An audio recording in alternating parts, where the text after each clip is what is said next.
Halloweeners.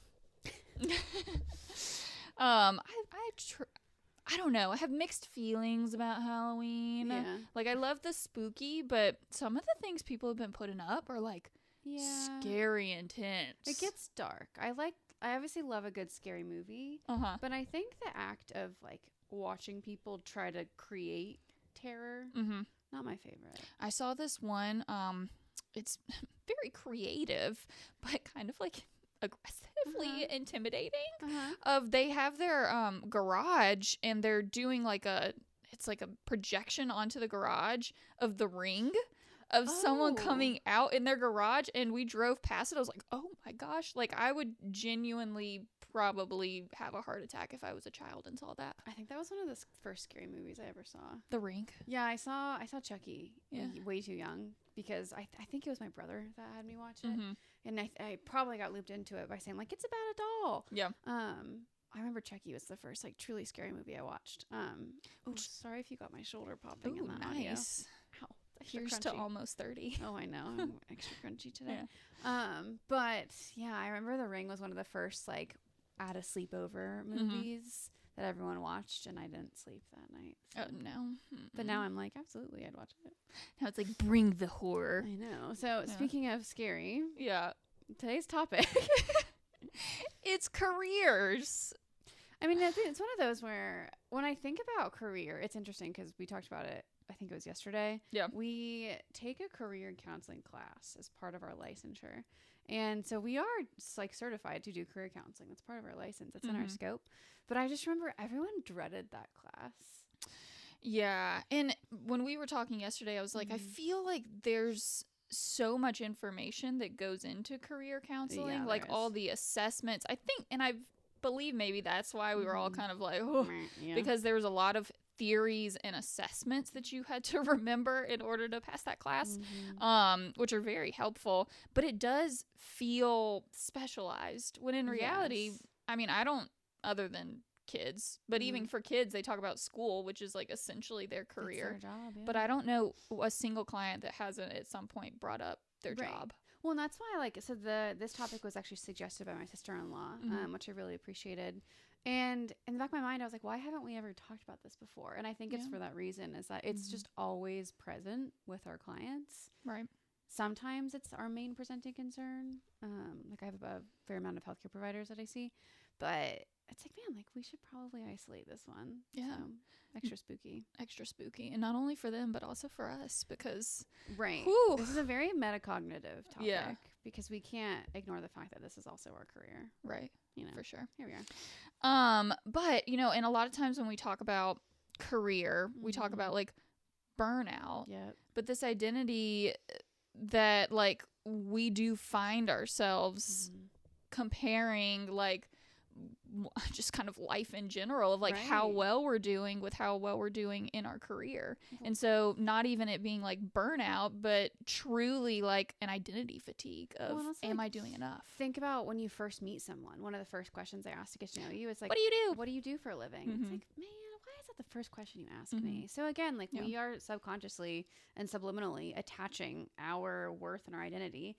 to our job. Yeah. That's just kind of whack, I guess. It is. Well, especially in the helping professions. Yeah. I feel like those are ones, what is it, like on an airplane, if someone asked, you'd be like, I'm a photographer. I was going to say, I know like this isn't something that we plan to ask, but if when people ask you what you do you ever give them a backup? No. I just answer. Really? But mainly because, one, I can't lie. Because I will turn bright red and I get like so uncomfortable. Right. And two, just because like if I were to think about having a conversation about a career that's not my own, unless it's teaching, because I've done that before. Right. But even teaching, that brings in a whole other thing, especially when you say you taught middle school. So I usually always say counselor, but then I always get the follow-up question of, oh, is that school counselor or is that therapist? Right. And I'm like, well, actually, both. That's funny. I usually lie. Do you really? I usually say I'm a consultant because that can mean literally anything. And my friends who are consultants, they don't even know what consulting means really. Yeah. Or I say like a project manager. So I keep it really, really vague. Project manager. And then I describe like my husband's company because I can talk about that. Yeah. Yeah, I usually, especially like in public, basically on an airplane, or like out to eat at a bar, whatever, I usually lie. And I'm just like, yeah, I work in consulting. Yeah. And that's all anybody ever cares about. They're like, oh, cool. You like it? I'm like, yep. Yeah, it's great. Moving on. So, okay, when we think about career, when was the first time that you realized that your career was shaping your identity and not just your schedule, really? You know, honestly, quite frankly, I think like day one of when we first went into this because we've talked about before how there's like counselor brain, then there's like person brain, and how a lot of times they're kind of one and the same. Of course, I have, you know, some differences of like who I am outside of the room and all that. But in reality, a lot of us get into this because it's who we are. Yeah. And so the identity behind like, oh, okay, like learning these processes, changing my thinking. I think like day one of grad school is like, oh, this is starting to shift like my internal. Yeah. How about you? I honestly think of like career day in elementary school and in preschool because it's, I mean, I think about it as I like revisited it on like the instructor end of things too. Cause I remember people like, oh, like think about your best qualities and then turn it into a job. Yeah. I don't necessarily agree with that anymore with hindsight. So I think about how, I mean, it was always like police officer, firefighter, astronaut, teacher, and everyone who was brave was encouraged to be a firefighter or police officer. Everyone who was nurturing and kind was encouraged to be a teacher. Those were very analytical and science minded, were doctors, scientists, nurses. Yeah. So I think of that like early childhood messaging of career day and how it was like very like stereotypical careers, but also how it really did typecast a lot of different personalities. For sure. Because first of all, since when does personality equal a specific career? But yeah, that's what I think about. Yeah. I can get in the weeds about it for sure. Did you like know like in the moment, like when you were a child, you were identifying it, or just like looking back? Because I was about to say looking back. Okay. For sure. But I do remember never really feeling like I had a career that fit me. Yeah. Because I and I'll talk about this in a little bit, but I chose my original path based on what other people expected of me, not what I actually wanted. Because if you ask like 5-year-old me, I wanted to be a fashion designer. Oh, get it, girl. And what did you want to do? Veterinarian. I could see it. Yeah. Oh, but then you have to deal with like the other side of it. And that's what essentially that, and the fact that I was not the best in science. My mom was the same way actually. She wanted to go into vet, but she couldn't deal with the science or right. The passing part. Yeah, yes, that part would eat me alive. But like, okay. So how do you feel when you hear things like, well, if you do what you love, you'll never work a day in your life, or, you know, like, at least you have a job, those kinds of, like, phrases and comments. If you're not watching this podcast, which you totally should on YouTube. Yeah. If you're listening, I just rolled my eyes so far back in my head. My husband always jokes that, like, my eyes are going to get stuck back there at one point. It makes me roll my eyes because, one, I think that's a very generational comment to make nowadays. I also don't think you have to love what you do at all. Yeah. So I think it's, I don't know, when I hear this phrasing, it just feels like minimizing, and especially like, be lucky you have a job. It's like, okay, like I definitely am. Right. But two things can be true at once. You can be grateful you have a job and also unhappy with the way it's going. Yeah. What do you think? I just think it leaves out the nuances of life, you know, of like, in the same way that we can love someone and then some days they just like get on our everlasting nerve of like, yes, I can still love my job, but it feel like a job. There's still bad days. Yeah, there's still bad days. It's still work. Like, we put in a lot of time. We put in a lot of intentionality. Right. And, like, that can be draining. So I think that saying, like, well, at least I would consider it to just be, like, not toxically positive, but a little bit, like, pushing people to be toxically positive. I agree. Because even, like, yesterday when we filmed that TikTok that's going to go up today. Yeah. If you haven't seen our social media, it'll be up by the time this podcast episode goes up. We filmed a really funny TikTok of a ghost about ghosting your therapist. And it was really fun to do that. And I actually enjoyed the process of like filming it and editing it, which is very rare for me. But at the end of the day, like, it's still been a really difficult work week. Yeah. And it's just been like a weird off week for me. It wasn't my favorite, but I still like had a great time. Right. So again, like, these things can be true at the same time. It's not a big deal. I just think that in this current culture, we have such a different like tension or dissonance between this is your purpose, this is who you are. But then it also becomes of like, well, here's how we measure it too. How high you go up the ladder is how successful you are as a person. Yeah. And the higher you get, the better you are. Right. And the more people should respect you ugh. It just was kind of gross. The shoulds of the world. Oh, all the shoulds. Yeah. And so, like, when we think of in the therapy space, because I know we were talking about it yesterday, like, it's pops up everywhere. What does that, like, look like for clients? I think I see it a lot because, I mean, I feel like all clients with little asterisks, because there's always an exception. Right. We talk about identity at some point. Yeah. And it's always looped in with identity. And again, when we talk about stressors and distress tolerance, work usually comes up, especially in this day and age where life is expensive. Yeah. And you're either working in the home or outside of the home. It's very rare, I feel like, if someone isn't truly working these days in some capacity. So I feel like it just comes up with just questioning your worth and your value and what you bring to the table. And then even in the workforce, how you're treated and those like core ideals about yourself, and even just boundaries and the decision to leave or change your career. What do you see?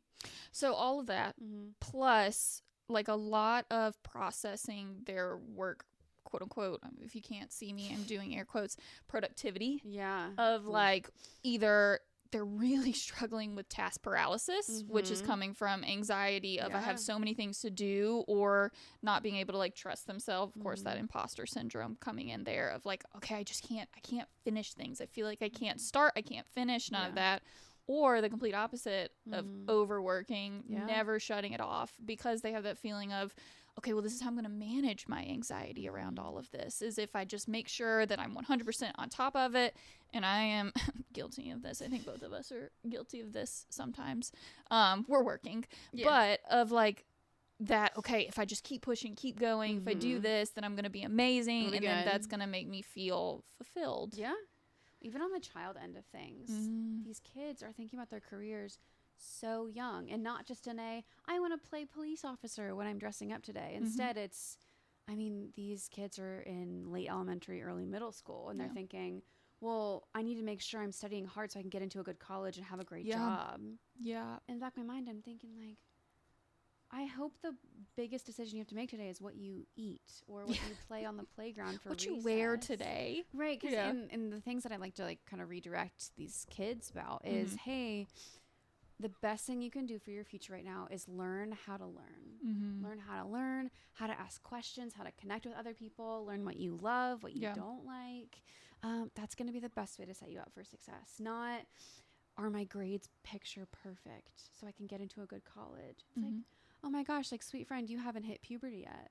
Like, we don't have to be worrying about this right now. Yeah. Ugh, it just makes me sad to think about. I don't worry about this till high school. Definitely not. And I think that's because my parents did a really good job of shielding from all of that. But I will say, like, in this economy, it's so different. Yes, of like pressure. There is so much pressure to start thinking about these things early. And so it does come from like a very like privileged view of being able to say like, hey, we don't have to really think about this because we're not, you know, worried for strapped for money, or we're not, you know, all of those cases. But in some of these families where like there is a difficult day where it's like, okay, well, we don't have enough for the day. And then that in the back of a child's mind is like, okay, well, how can I help? And I think that's why that's majorly been like an on-ramp to kids being like, okay, what am I going to do? How can I do this? I'm going to have to drop out of high school in order to work at a restaurant or work somewhere like Chick-fil-A, because they hire really early. They do. And Publix too. Yeah, and Publix. All those young baggers. But of just like helping out the family, which can cause a lot of stress. Well, and it's like almost like the more unstable the world gets, the more everybody is kind of cleaving to their career as their identity and stability, which is interesting because the workforce is more unstable than ever. I know I was reading about it recently, but another really large company that's based out of Alpharetta just did another major layoff, and Georgia specifically is laying off so many employees across industries right now, which is interesting because obviously the world is a scary place at the moment for a lot of reasons, and it's very unstable, and people are kind of leaning into their careers for identity and stability, but also that is shaky too. That's just such a ungrounded way of being. And we're all guilty of it. For so sure. Control. I mean, the amount of time we spend working versus not, A lot. Yeah. I don't want to know that percentage. Don't want to hear that stat. No kidding. But a stat that I do want to hear. So Deloitte, they put out a survey in 2023. I know a lot of listeners, you guys might be somehow aligned with Deloitte. Potentially, yes. Yeah. So the survey found that 70% of professionals tie their self-worth to job performance, but half don't feel fulfilled by their work. Mm-hmm. AKA, we're defining ourselves by something that also drains us. Mm-hmm. Mm-hmm. I think 70 is too low. Yeah. I'd say it's closer to 80, 85. Yeah. Even like in the homework, right? Too. Yes. Like, am I being a great stay-at-home mom or stay-at-home dad? Of like, am I taking care of the kids in the way that I should? Is the house looking that like even? And I'm sure that a lot of, obviously in those spaces, they're not being included into this survey, one would assume. And I would argue that those folks who work in the home, it's a way higher percentage of almost like 95% tie their worth to how they're doing. Oh, for sure. I know I even actually mentioned it the other day. It's like someone asked me about my work identity. Yeah. And I love how they asked it when they just said like, hey, do you work in the home? Because I think they were asking if I was like a stay-at-home parent or things like that. And I really loved how they talked about staying at home as a career, because it is a career. It's a job. It is far more hours than even the person that I know who works the most, how much they work. It's 24/7. Yeah. Well, even I think about one of my girls, she's a nanny, and a lot of people look at her and say like, oh, that's so like easy, you just take them out to eat and like take them to do fun things. See, it's like a hobby. Yeah, of like, oh well, that's fun. And I hear like what she does in a day, and I'm like, holy cow, like it's a lot. And I don't think that we give enough support, or we give enough praise for those who do stay in the home, or that are a nanny, or that don't have these like business minded corporate careers. But meanwhile, even just the terminology we use, because I have a friend who works up north, and she's teaching in someone's home, and instead of nanny, she's a private educator or a house manager. And I'm thinking about the way people would perceive house management, private educator versus nanny. Very, very similar roles, very similar day-to-day tasks, very different prejudice. Even when you bring in babysitting versus nanny. So much bias here. Okay, so like, do you think our generation was set up to expect work to like fulfill us, or did we just kind of inherit the pressure to make it like our identity? I think our generation is stuck in the middle in a lot of ways, because I view, first of all, listeners, if it's not already clear, we're millennials. Woo! Yeah. If it's not clear by even like the way I dress, you can't tell as much today. By my Halloween outfit. But very much millennial. So I do think that Gen Xers worked to survive. It was very much what we would define as traditional as millennials. But then the Gen Z, oh my goodness, they want to be happy every day at work. And they work to fuel their passions. Yeah. And even as I'm like saying it, I can like feel my own disagreement coming forward, because I think our millennial generation is trying for balance between the two. It's, well, I don't want to despise what I do, but we also need to survive. Yeah. But only working for survival would be a pretty miserable existence. Right. So I do think that our generation, for a lot of things, was kind of set up to be confused and be kind of torn. So I'd hope we were set up for success, but I do think that overall, like, we were set up to have this really be our identity and our worth. What do you think? I agree. Yeah. Of like, and I think that a lot of it has to do, one, with, the generation before us of what they had to do, but two, I mentioned it earlier, of like the economy. Yeah. Of this economy's rough. And it's like, okay, yes, we were hearing the language of, well, if you love what you do, the things we mentioned earlier, if you love what you do, you never work a day in the life. So we always had that in the back of our mind, but then realizing like there aren't that many opportunities out there to be able to make like a huge career shift financially, because that's hard. There's not a lot of jobs open that, when you look at finances, and then even how much it costs to buy a house, which apparently that is changing, thankfully. Yeah, maybe. But of like, we are very much like trying to do that while also realizing, no, we gotta like work really hard to be able to provide for families and for just like ourselves, because things cost like a lot.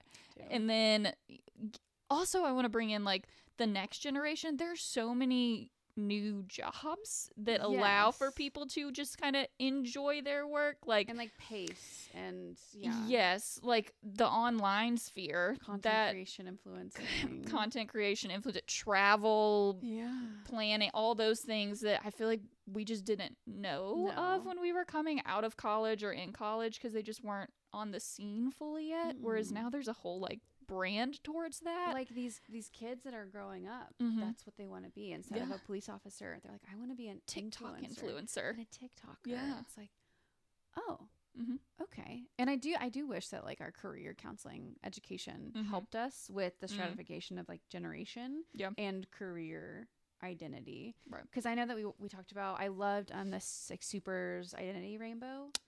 Loved that. It's like the only one I was able to remember full out. And it was all about like the different hats that you wear and things like that. I think that's the most relevant to this one. But I do wish that our career education kind of prepped us for, hey, like, here's how to counsel someone in a different generation than you with a different idea of what career even means. I think that we have the tools to do that, and just apply it differently. But it's like when I'm talking to these young ones about like, hey, I'm gonna leave my stable 9-to-5 to freelance content create. When I hear that, my immediate thought goes to like, oh my gosh, like, what are you gonna do to survive? But they're happy with that decision. Career choice, it is something different right now. And then even when we look into like the moral conundrum of tying it to like who we are, our personality, our strengths, our weaknesses, all of these things. And then even in the workforce of like, okay, do I stay with this or do I change? Like, I've had so many people come in and say, well, I've already switched jobs once and I don't want the next person that I go to be like, oh, why'd you leave this position? So like, it just sounds like you don't know what you're doing. It's like, obviously, well, like, we can't know a career till we do it. And also, like, why is it that we're in a world that encourages, like, I'm in my self-development era? If you're going to grow and develop, you might outgrow your career. You might outgrow or just kind of want to downsize, upsize, like, hello, why aren't we applying that there? Right. We're encouraging people to be their best self, but as long as it doesn't touch your career, it's fine. And thinking about like, quote unquote, being our best self and how that impacts our career. Of like, sometimes you do hit a limit and you're like, I just can't give any more of myself to what I'm doing. I've got to have a change because I'm not doing work to the ability that I want to do it to. There's the, whole judging of like, to other people's standards and all of that, but more checking in with like, who do I want to be in this space kind of thing. And sometimes we run out of that energy. Right. And I was about to say, and then there's always the, I need rest. Because again, this is your working world and it's lifelong. No matter where you are, we need rest. But all of a sudden it doesn't make sense. I actually love the bigger corporations, because small businesses can't really do this, that give employees a sabbatical, like a paid sabbatical after X amount of years working for them, where they can just do whatever they want and they get 30-60 days. Travel, be with family, do nothing, do whatever you want. Thank you for giving your time for us. I love that, because it's just showing that, like, first of all, you don't have to earn rest, but I understand they can't give this to a new employee. Right. But I just think like, everyone deserves rest. It's okay. And rest is part of your career. You don't have to be running and gunning to the next promotion to still be successful. You can just be like, no, I'm cool with this. It's good. Love that. So what's like a career decision that felt like a moral dilemma for you and not just a practical one? Honestly, when I decided to not use my college degree, so my background is in education. So my undergraduate degree is in early childhood education. It was great. I learned a lot. I taught abroad. Like, I went international at teaching, and I really enjoyed it. I didn't enjoy it in the States as much, but I liked it abroad. For many reasons. Also, like, how can you be teaching in Italy and not love it? Even the days where I had stuff thrown at me, I was like, it's fine. I got pasta after this. I had pasta and great tomatoes. But when I left teaching, that was really hard for me because I actually knew before I graduated from college that I didn't want to do this. Yeah. I realized it in my last semester of college that this was not for me. And I didn't tell anybody till after. Because I felt like I was disappointing my loved ones. I felt like my personality made me a great teacher. I knew my work ethic would make me good, and I would be able to refine my skills, and I would find things to challenge me over time. On top of the fact that teaching, I mean, several years later, it turned into COVID, was going to become challenging no matter what, on top of already being a difficult career. But I do remember that the decision to leave this field of education was really hard because I felt like I was letting other people down. But I knew if I stayed, I would never be fulfilled. Yeah. What about you? Bro, same thing. The teaching profession. But mine wasn't teaching because, you know, I had that 1 year and that I was like, this is not for me. Yeah. But school counseling. And that mainly came from like school counseling. I was at a Title I school and, you know, in Rome, there's not as many opportunities as, you know, up here in Roswell. And school counseling, it's a free service. So I got to provide free mental health care to kids that potentially will never see a counselor in private practice. And of course, going from like, okay, I'm going to leave this free service that I'm able to touch and help so many kids in their space to something where I'm opening my own business, being an entrepreneur. It's not as accessible anymore. Yeah. And like that hurt my soul a little bit of like, okay, I'm about to make this complete shift and have to be more like business minded as well as, you know, ethical on the clinical counseling side. But it just hurt my soul to leave those kids and to just leave the children that I'd spent like 2 years hanging out with and just doing all the things. And so that was tough. Oh yeah. Yeah. That's a tough one. Well, and also like the way that we interact with our work and the world impacts our bodies so much. I think that's one of those where our nervous system will always carry that work stress, which is ironic because people say work-life balance. Our bodies don't really understand that concept mentally and emotionally. We can try, but our nervous system will always carry that stress, even if like we clock out per se. And it looks different for everyone. I feel like a lot of people think like, oh, balance, that means 50-50. No. Like sometimes that's like, oh, I can give about like 20 and then we start to feel a breakdown. And other people it's like I can give 80 and then I start to feel breakdown, and it just changes. Right. Well, I know there was a 2022 study done by the American Institute of Stress, and it said that 65% of employees reported chronic stress that impacted their physical health. Again, 65%, I think that's too low. Way too low. I also think that as a culture, at least in the United States, we are desensitized to stress.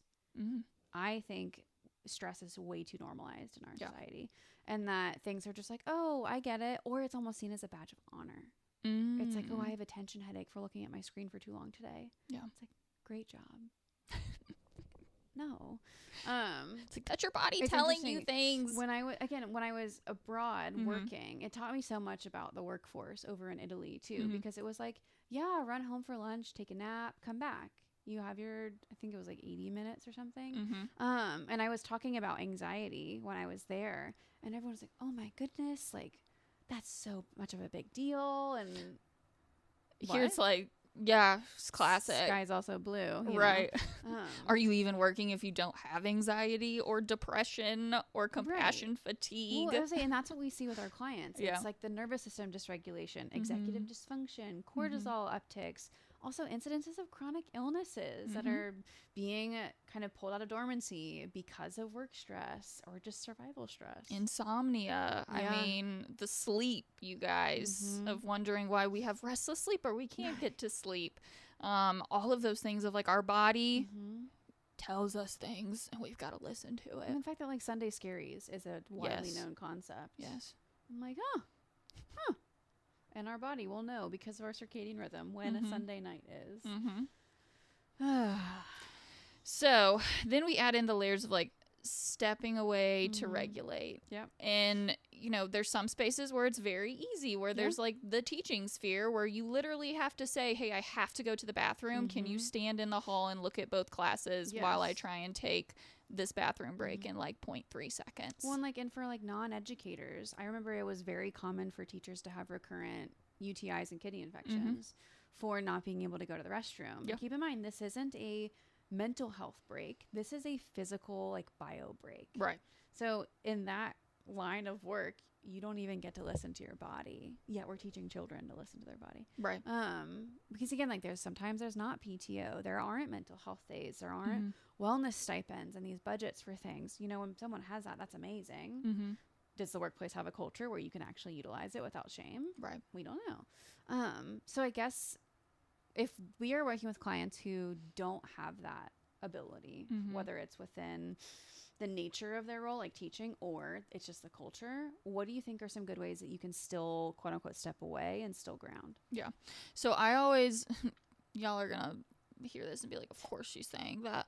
But I always talk about like body scans of just checking in. We start from the top, go all the way down of, okay, what parts of my body are feeling tight right now? Right. And then doing that PMR of tightening and releasing. And guys, this is like, let's see, 10, 20, 30, 40, like 40 seconds. Yeah. Because you tighten for 10, you release for 10. So like that's 40 seconds of being able to just somewhat like work with your body and regulate that, as well as like mindfulness while you're eating lunch, of taking like 2 minutes to do, okay, what can 5 things I can see about my sandwich, 4 things I can feel, all of those things of like truly grounding in this present moment to just kind of calm that nervous system.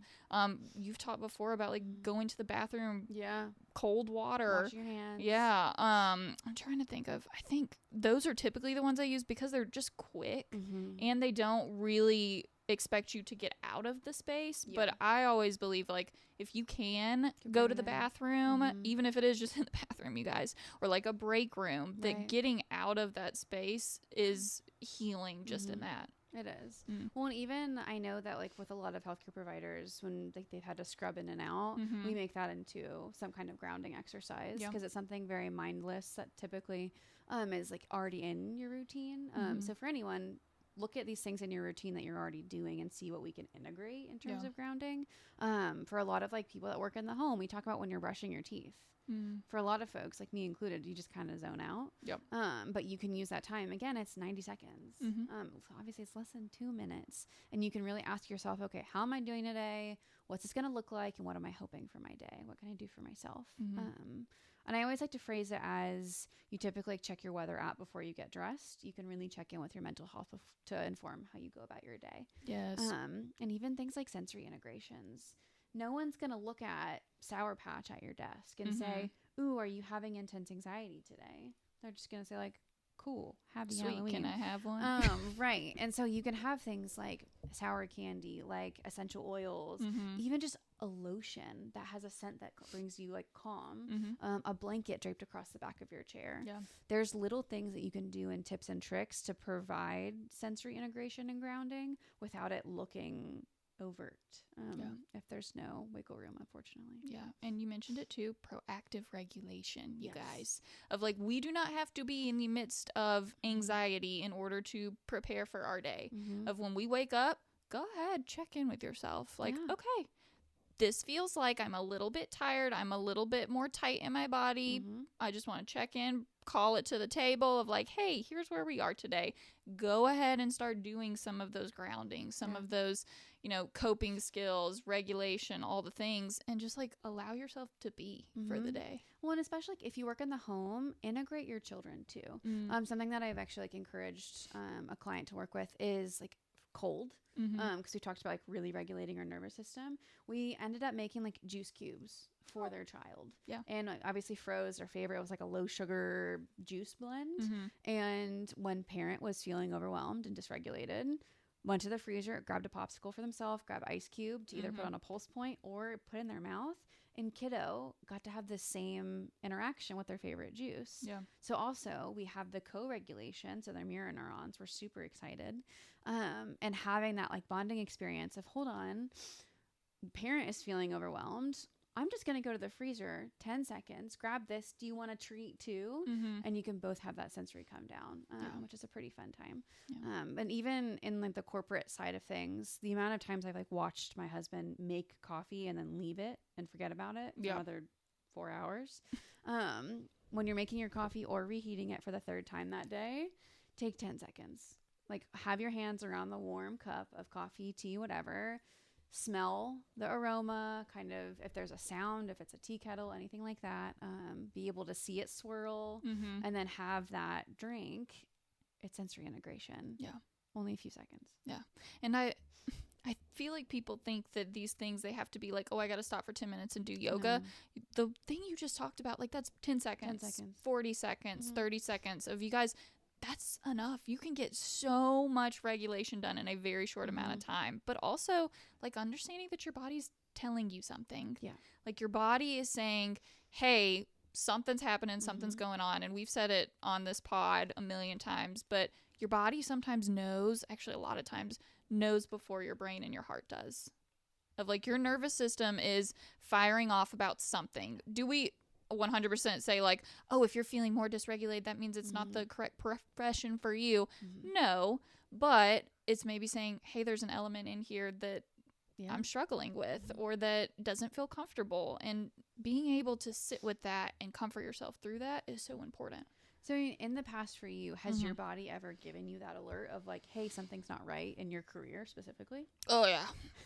So there was this time when I was in the school system, and of course, like, we had to get there like 7 a.m. Sure. And would probably finish around like 3. So I was working from 7 to 3 in the school system. And then I was going straight into private practice and seeing sessions from 4 to 7. So I was essentially working from 7 to 7 every single day. Yep. And my body was shutting down on me. I was getting sick. Yeah. I was getting rashes. My like eyes were burning and red, and I couldn't put my contacts in. And I was just overworking myself, quite frankly. Like, it was just too much. And like my compassion fatigue started to really set in. If I'd be waking up being like, oh God, I just have nothing in me today to give. I don't have feelings. I can't listen to feelings. And so is my body saying like, hey, this is too much for you. Sure. Yeah. What about you? Yeah. And I'm one of those where my body will always tell me something's up before mentally I catch on. I'm a lot more delayed mentally. I think I just like stopped listening to my body for a while. But yes, I ended up like developing a lot of like consistent fevers. So I would always have an immune response to work.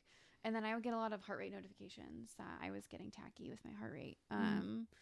And so my incidences of fainting escalated pretty significantly, and I would be going down for the count more often than I would care to admit. And having just, again, like an overall immune response, the tension headaches. But even then, after I left that specific incidents in workplace that I'm thinking of, first of all, I got really, really sick after I left, because finally my body was like, okay, I can breathe. Yeah. We're going to crash so we can rebuild. But the changes in my health within 6 weeks, it was really extreme. Yeah, for sure. And so moving into gender, I say we can't talk about career without incorporating gender. Yeah. And of course, both of us sitting on this couch today are women.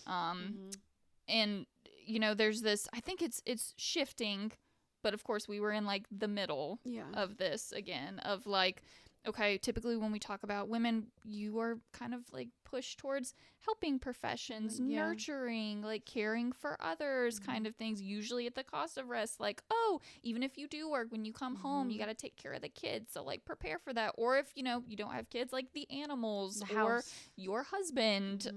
So all of those things, like women were more kind of diverted into the helping roles and caring for others a lot of times before self, whereas men were kind of pigeonholed into that idea of, okay, you've got to provide. You are the breadwinner. That means corporate business, constantly climbing the ladder. How much are you making? Is it enough for your family? And all of the stress that comes along with that, because a lot of that is out of your hands too, especially in the corporate world of you're kind of under the supervision and whatever decisions the higher ups make. So feeling like that loss of control while also feeling like I am the main person who needs to care for this family financially. Well, and also like heaven forbid if someone breaks that mold. Because I even remember like, so in our graduate school program, we did have quite a few men. I think we had more than we expected. And they were seen as like exceptional for choosing a female dominated field, which like I do think that we need more men in the field. We need more representation for men. 100%. But I think they were treated differently for sure. And they were celebrated for being there more than a woman was. And at premise, if someone chooses to go into this field, that's great. Yeah. And I do think men do break that mold, especially like women in STEM. It's amazing. But it's one of those where it's almost like, so men who become therapists are treated like very sensitive unicorn souls who should be celebrated. But women in STEM are treated and talked to by peers like they're not enough and they don't know as much. But from an outsider, like they're cold. And like they don't understand family, or that they don't prioritize their family. So there's always this dynamic, and it's so different depending on your situation, whether you're in that mold or outside of that mold. I was talking to my husband about it actually yesterday, and just to prep for this episode, and he was talking about how like for him, he chose his career not because of passion, but because of stability and finances. But meanwhile, my original career path was a teacher. I chose it for fulfillment and emotions, and that was the forefront of that decision. His emotions were never a factor in his career, which, you know what, we're doing a lot of people a disservice if we're not factoring in everything. Right. It's not okay. Yeah. And then we even bring in like non-binary, gender expressive folks of like figuring out, okay, one, is this space even safe for me? And two, kind of that feeling of, okay, well, what's right, quote unquote, because there's presenting a certain way and then there's also felt a certain way. It's like aligning presentation with what that's supposed to be, quote unquote. There's air quotes on this as well. There's so many things we're navigating in the workspace and not feeling like they can authentically show up from day to day, either one, because they feel like they're having to hide that identity, or two, we express that and wondering like, oh, what does that person feel about me, and how is that impacting like my work, how I can like move up in the workforce of feeling pigeonholed into, okay, you got here in this space, so you got to stay in this space. And even just the way that the field is created, like a teacher, you're called Mr., Mrs., Ms. If you're gender non-binary, gender expressive, it's been like mix, MX. And again, children don't respond to that as well because that's not what they're used to. So that is a field where it's on the gender binary. It's not as inclusive. But meanwhile, I do think the field of therapy and counseling is a very inclusive in terms of gender. And it's just kind of, I mean, it's celebrated as it should be. But again, it's one of those where gender is incorporated into career choice and career change so heavily, because we even think about parental leave and how a lot of women are given a different maternity leave than paternity leave. Or even when people choose to take a step back from their career to kind of make that change. And we'll go into that in a minute. But it's just a different way of being treated. And I actually mentioned this with my husband last night, is there are times where I do feel like me as a woman is treated like my career is temporary. Ooh. And that his is lifelong, but mine's temporary until I just go home. And it's like, you know, I pay a good amount in student loan payments every single month. We spent a lot of time and the thing is, like, school. If I choose to step away, great. 100%. I'm going to choose that. But it doesn't, quote unquote, cancel out all that I've done in my career. It's not automatically written into a woman who wants to have a child or even doesn't want to have a child story of like, once you're done and it's time to have like babies, then you got to leave. Of no, not necessarily. And so very much of these decisions and these thought patterns and like how career works is based off of the cultural norm as well as like raising and the imaging and things that we heard or saw from like childhood of being raised, whether that's with parents or non-parents, of just society and the media. So like, what were your early messages regarding like responsibility, work? I think that the way I was raised influenced it, because I was lucky to be raised by a parent who worked in the home. I had a stay-at-home mom my entire upbringing. And so that was her career. And that was probably a subliminal message. But she got so much fulfillment and she loved being home with us. Yeah. And I was really lucky for that, because there are a lot of people who have different experiences. So I think that was a subliminal message for sure. I actually, and it wasn't an early message, but when we started this business, I actually received a fair amount of pushback from people. Right. And it was, well, what are you going to do? You can't have children if you own a business. And this is me. And I was like, watch me. Yeah. Like, bet. Okay. And it was like, hey, like, what are you going to do if kids come along? It's like, you realize I can walk and chew gum at the same time. And it's like, yes, like I'm choosing career, but I also choose myself. If that looks like a family, that's great. But that doesn't mean I'm going to choose one or the other at this moment. If I choose otherwise, great. But it's all about choice. What do you think? I think that my parents we'll just stick with my parents. My parents did a great job of showing that, like, you can do both and you can do whatever. Now, did they have hopes for me? Sure. Yeah. Because they wanted what was best and they wanted me to feel, like, stable later on in life and all of the things. But, I mean, my mom, she did both.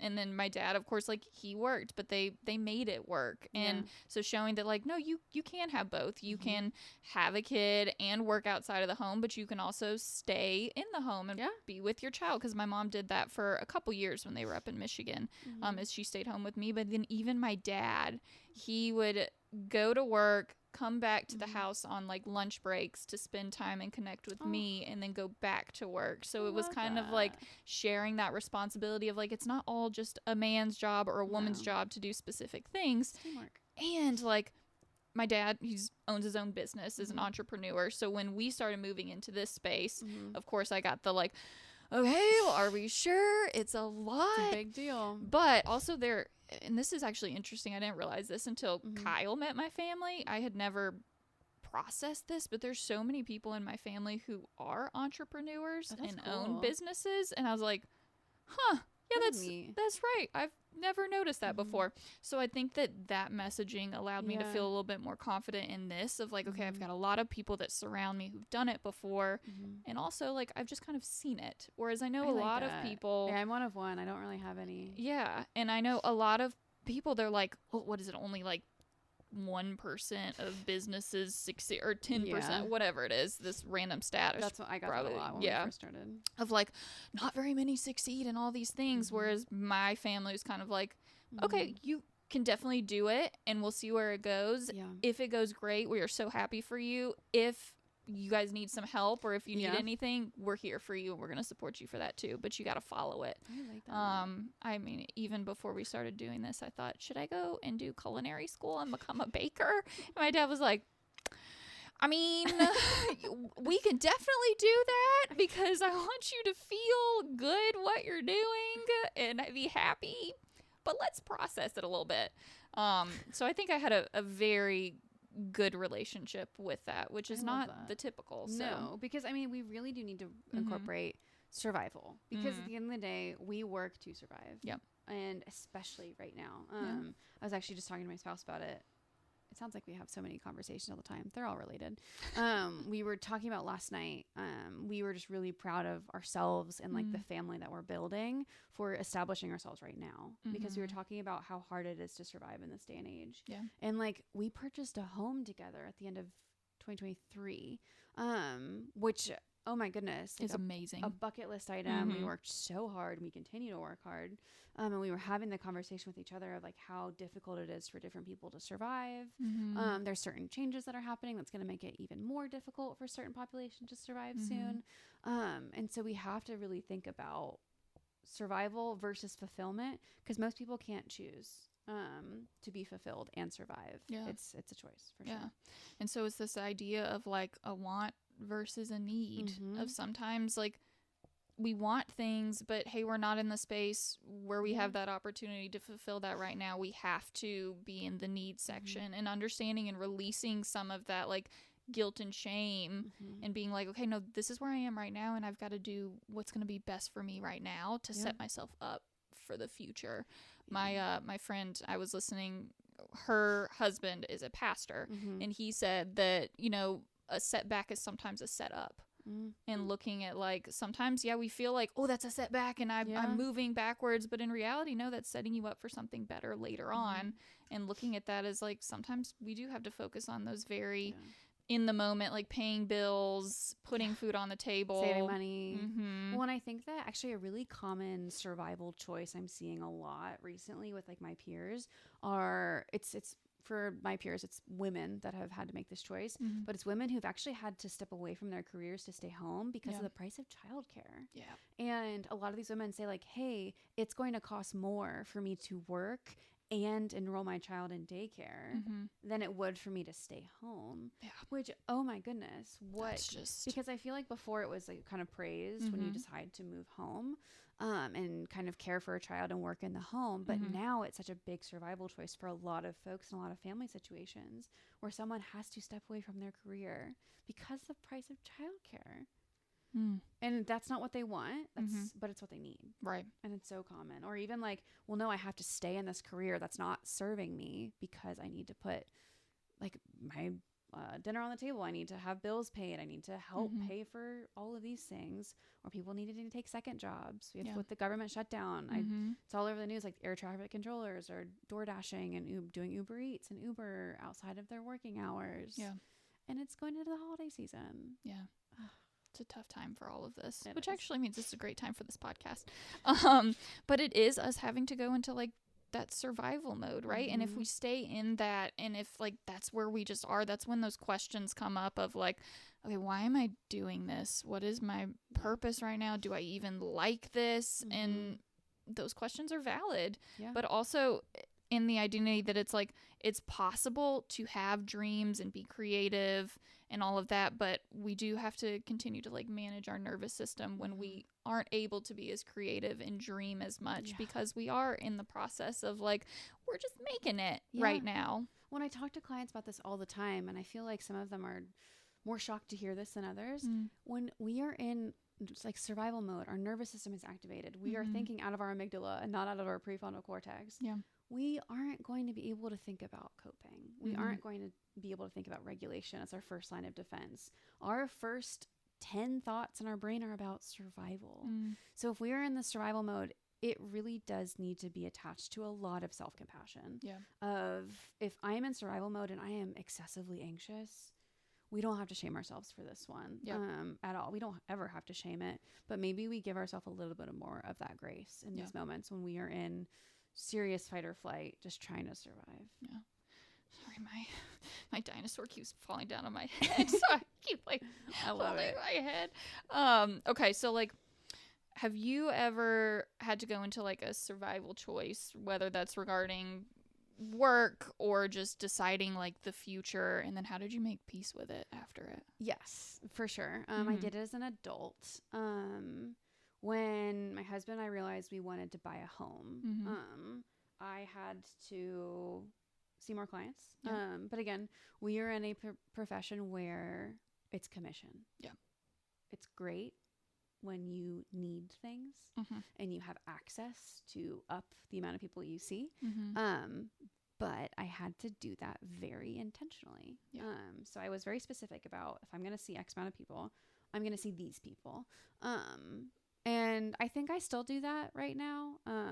I still weigh out survival with work very, very often. That's just, like, how we run our household. We are very much partners in our home. And so I know, like, right now, like, I'm trying to see more folks because we're going into the holiday season and things like that. And there's certain things that, like, we're trying to make sure that we have resources for. And it almost feels like I have to do this to choose these certain things that we're aiming for. But again, that's when we have to really be ethical about it. What do you think?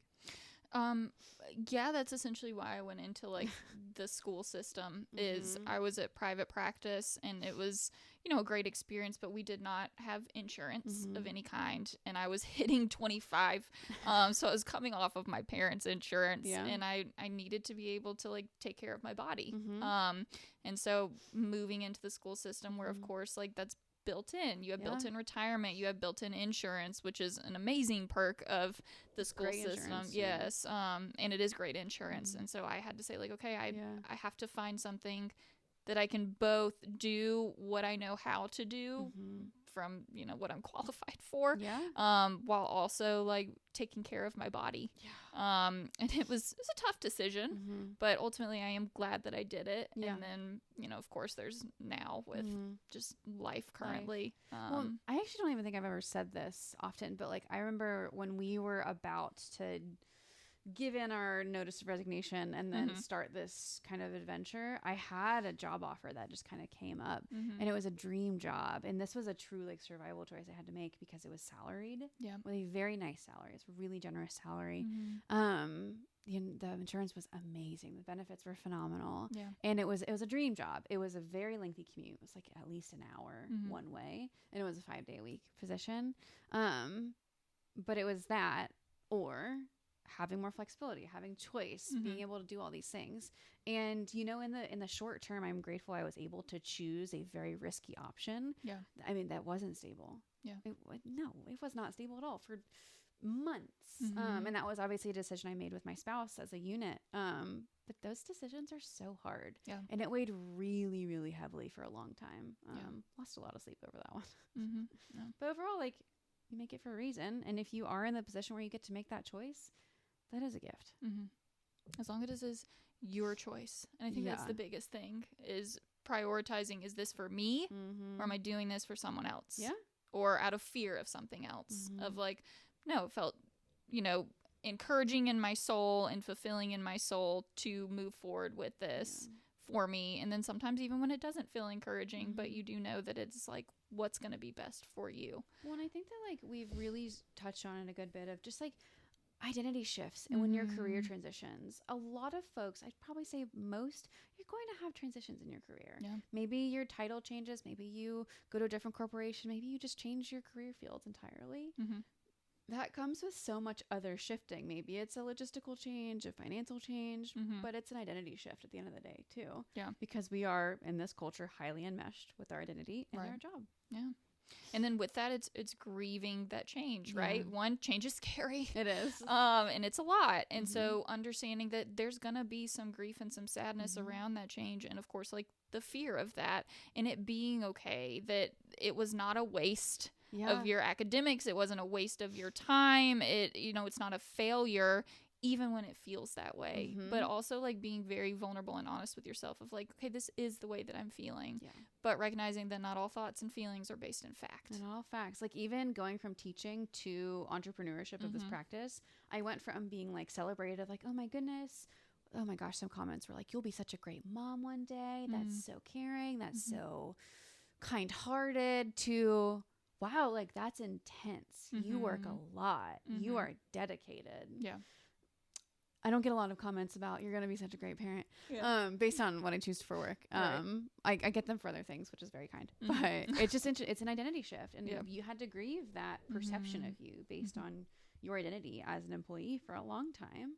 So, I mean, do you feel like there was ever a version of you that you outgrew that maybe your career was still attached to and there was that disconnect? I wouldn't say outgrew it, but I would say I had to shift the mindset of like being a helper and being someone who cares for others, and being very like, most of us get into this profession because we are very good at listening and allowing others to process. And, you know, we want to engage with others on their feelings. And I always thought that meant all the time. Of like, if I'm not doing it outside of session, then it's not really me. Like I have to be, if I'm a helping profession, then I have to be helping at all times. And like that side of me and that being something that I am passionate for, that hasn't gone away. But I definitely had to put boundaries and shifts around that, of realizing that I can still be a great friend, be a great partner, be a great daughter, whoever, and have to say like, hey, I just don't have it within me to do this right now. Do this today. Like, and I want to serve you, but I also want to serve me, of like, I'm tapped out and I love you and I care about you, but it just ain't it right now. And I thought that was selfish to say that. So I was like, oh, well, what if I'm the only person they can tell this to? If I'm their only safe space? I'm a bad therapist if I can't be there for my friends 24/7. Right. And so that was hard. But I definitely have hit the point where I'm like, no, not a bad therapist, not a bad person. If I say like, I'm a person. Yeah, I just need like some quiet time to not process some emotions. So that would be me. Like I didn't outgrow it, but I definitely had to have like a very real moment with myself and like boundary shift around it. Sure. How about you? I think I got comfortable in my job for a while when I first started practicing with therapy. I established my reputation in a very niche population. Yeah. And it was great. I really loved what I did. I was decent at it. And I had a great reputation for it, which really helped me. And it still does help me to this day. But over time, I realized that's not what I wanted anymore. And I actually like to be challenged. I like to mix it up. I like to be learning new things. So working with one niche population and only one is not for me. It's how a lot of therapists work, and it's great, especially good for marketing purposes. Right. But that's just not how my brain works. I want to be challenged, and I don't want to be doing the same thing or similar things all day. So it actually just helped me shift the people that I work with now. And it will change too. Like that might change in a year or 2 years, whatever. So I do think that for a little bit, my career did almost hold me back with that growth. But luckily we are in a position now where like, we can just choose, which I'm very grateful for. Yeah. A lot of flexibility and not always been in that role. Right. So we've officially hit the part in our podcast where we say, what's next? It's easy to get hopeless in this department. Yeah. So here's a little bit of hope and a little bit of applicable. Yeah. Applicational? Applicable? Applicable, yeah. Applicable? Yeah. Use of like, okay, shifting that focus on what should I do next and more to how do I want to feel while I'm working or in this space and how do I want to feel surrounding work? What do I want this to mean to me? What relationship do I want to have with my work? Again, you are taking it away from you. You're removing yourself. It's like the empty chair technique. Yeah. We're like, talk to this part of you. It's a lot of parts work. Yeah. It's like, what relationship do you want to have with the worker in you?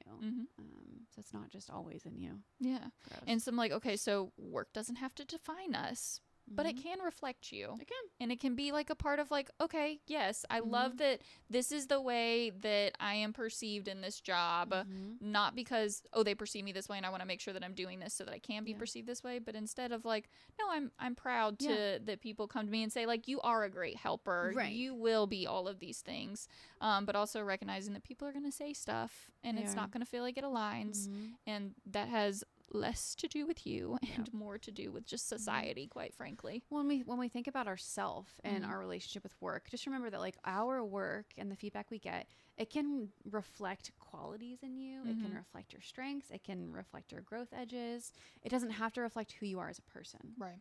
Because like, okay, our work can reflect that we work very hard. We work a lot. We are intentional. We are intelligent, educated, whatever. But we are not only therapists at the end of the day. Right. And that's okay. Yeah. I would be concerned if we were. Right. And not tying it to like, if we are enough as a person, if we feel like we're struggling in the workforce or that we, aren't doing what we love and being like, okay, I'm not as productive as I once was. Does that mean that I'm not doing well with my life? Of recognizing those things are not the same. And stepping back for the sake of your nervous system and your mental health is okay. It's not a failure. Okay, like for example, if you're put on a performance improvement plan at work, PIP. Oh my gosh, I understand. Me as a human being would have a hard time with that. But it's also one of those ideas of, okay, what kind of relationship do you want to have with work? Right. Is this distressing? Is this difficult? Absolutely. Especially because depending on where you're at, it could mean certain things. Maybe we're getting pushed out. Maybe we're just being reformed and it's a great opportunity. But it's this idea of this doesn't have to define me. What do I want to take from this experience? How do I want to pour into it versus step away from? Right.